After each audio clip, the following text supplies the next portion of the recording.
ഭീകരൻ എന്നാൽ ഭീകരൻ എന്ന് തന്നെയാണ് അർത്ഥം. ഭീകരപ്രവർത്തനത്തെയും അതേപോലെ തന്നെ അവിടെ ഉണ്ടാകുന്ന ഏതൊരു വിധത്തിലുള്ള ഭീകരപ്രവർത്തനങ്ങളായാൽ പോലും അതിനെ ന്യായീകരിക്കാൻ യുക്തിസഹമാണോ എന്ന് അത് നടത്തുന്നതെന്ന് ശ്രമങ്ങളോട് യോജിക്കാനോ ആകുന്നതല്ല.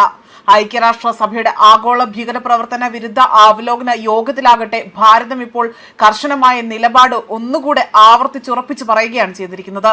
ഐക്യരാഷ്ട്രസഭയിലെ ഇന്ത്യയുടെ സ്ഥിരം പ്രതിനിധിയായ അംബാസിഡർ പർവതനേനി ഹരീഷാണ് വീണ്ടും ഇന്ത്യയുടെ നിലപാട് ആവർത്തിച്ചു പറഞ്ഞിരിക്കുന്നത്.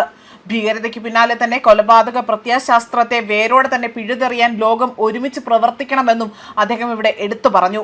ഭീകരവാദത്തിനെതിരായ വിട്ടുവീഴ്ചയില്ലാത്ത നിലപാട് ഭാരതം ഒരിക്കൽ കൂടെ ഇവിടെ പറയുകയും എല്ലാ രൂപത്തിലുമുള്ള ഭീകരതയും ഇല്ലാതാക്കുന്നതിന് ഐക്യവും സീറോ ടോളറൻസ് സമീപനവും സ്വീകരിക്കാൻ അന്താരാഷ്ട്ര സമൂഹത്തെ ഇവിടെ പ്രേരിപ്പിക്കുകയാണ് ചെയ്യുന്നത്. ഐക്യരാഷ്ട്രസഭയുടെ ആഗോള ഭീകരവിരുദ്ധ തന്ത്രത്തിന്റെ 9ാമത് അവലോകനമാണ് ഇവിടെ നടന്നത്. രാഷ്ട്രീയമോ പ്രത്യയശാസ്ത്രപരമോ തന്ത്രപരമോ ആയ കാരണങ്ങൾ പരിഗണിക്കാതെ തന്നെ ഭീകരവാദത്തെ ഒരിക്കലും ന്യായീകരിക്കാൻ തങ്ങൾക്ക് കഴിയില്ല എന്നതും ഇവിടെ അദ്ദേഹം ഊന്നി പറഞ്ഞു.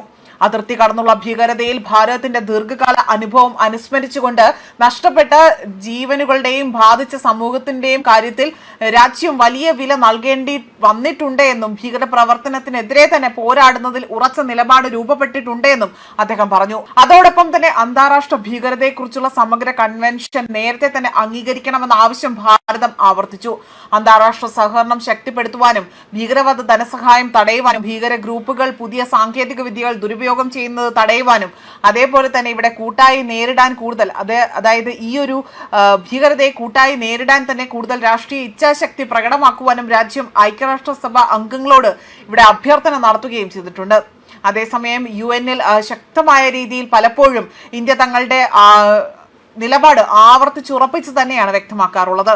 പാകിസ്ഥാന്റെ വിഷയത്തിലാണെങ്കിൽ പോലും ഇന്ത്യ ആകട്ടെ ശക്തമായ മുന്നറിയിപ്പും പ്രഖ്യാപനങ്ങളും നടത്തിയിട്ടുണ്ട്.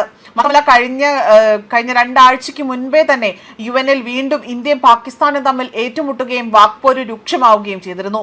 കാശ്മീർ വിഷയത്തിൽ ഇന്ത്യയുടെ നിലപാട് ഒരിക്കൽ കൂടി ലോകവേദിയിൽ ഇവിടെ വ്യക്തമാക്കുകയും കാശ്മീർ ഇന്ത്യയുടെ ആഭ്യന്തര പ്രശ്നം അനാവശ്യമായി തന്നെ തലയിടാൻ ശ്രമിച്ചാൽ അത് തീക്കളിയാകും എന്നതായിരുന്നു UN സുരക്ഷാ കൗൺസിലിൽ പാകിസ്ഥാനെ വിറപ്പിച്ചുകൊണ്ട് ഇന്ത്യ വ്യക്തമാക്കിയത്. ഐക്യരാഷ്ട്രസഭ സുരക്ഷാ കൗൺസിലിൽ ജമ്മു കാശ്മീർ വിഷയം വീണ്ടും ഉയർത്താൻ ശ്രമിച്ച പാകിസ്ഥാനെ ഇന്ത്യ കടുത്ത ഭാഷയിൽ തന്നെ വിമർശിച്ചു. ജമ്മു കാശ്മീർ ഇന്ത്യയുടെ അവിഭാജ്യ ഘടകമാണ് എന്നും അത് രാജ്യത്തിന്റെ ആഭ്യന്തര വിഷയമാണ് എന്നും UN-ൽ ഇന്ത്യ വ്യക്തമാക്കുകയും ചെയ്തിട്ടുണ്ട്. അതുപോലെ തന്നെ സുരക്ഷാ കൗൺസിലിന്റെ അരിയ ഫോർമുല യോഗത്തിലായിരുന്നു ഇന്ത്യ പാകിസ്ഥാന്റെ നീക്കങ്ങൾക്കെതിരെ ശക്തമായ മറുപടി നൽകിയത്. അതേപോലെ തന്നെ UNSC പ്രമേയങ്ങളും അന്താരാഷ്ട്ര സമാധാനവും സുരക്ഷയും എന്ന വിഷയത്തിലും നടന്ന യോഗത്തിൽ ഇന്ത്യയുടെ സ്ഥിരം പ്രതിനിധിയായ പർവതനേനി ഹരീഷ് തന്നെയായിരുന്നു ഇക്കാര്യത്തിൽ രാജ്യത്തിന്റെ നിലപാട് അന്നും ഇവിടെ വ്യക്തമായി തന്നെ അവതരിപ്പിച്ചത്.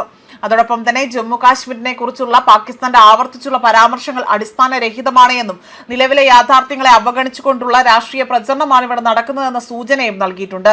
ഐക്യരാഷ്ട്രസഭയുടെ 7ാം അധ്യായ അതായത് ഈ 7ാം അധ്യായ പ്രകാരമുള്ള പ്രമേയങ്ങൾ പ്രത്യേക സാഹചര്യങ്ങൾ പരിഗണിച്ചുകൊണ്ടാണ് രൂപീകരിക്കപ്പെടുന്നതെന്നും അവയ്ക്ക് ശാശ്വത സാധ്യത ഇല്ല എന്നും ഇന്ത്യ വ്യക്തമാക്കുകയും കാലഘട്ടത്തിനനുസരിച്ചുകൊണ്ട് യഥാക്രമങ്ങൾ മാറുമ്പോൾ പഴയ പ്രമേയങ്ങൾ രാഷ്ട്രീയ ആവശ്യങ്ങൾക്കായി തന്നെ ദുരുപയോഗം ചെയ്യുന്നത് അംഗീകരിക്കാൻ കഴിയില്ല എന്നും ഇവിടെ വ്യക്തമാക്കുകയാണ് ചെയ്തിരിക്കുന്നത്. ന്യൂസ് ഡെസ്ക് കർമ്മ ന്യൂസ്.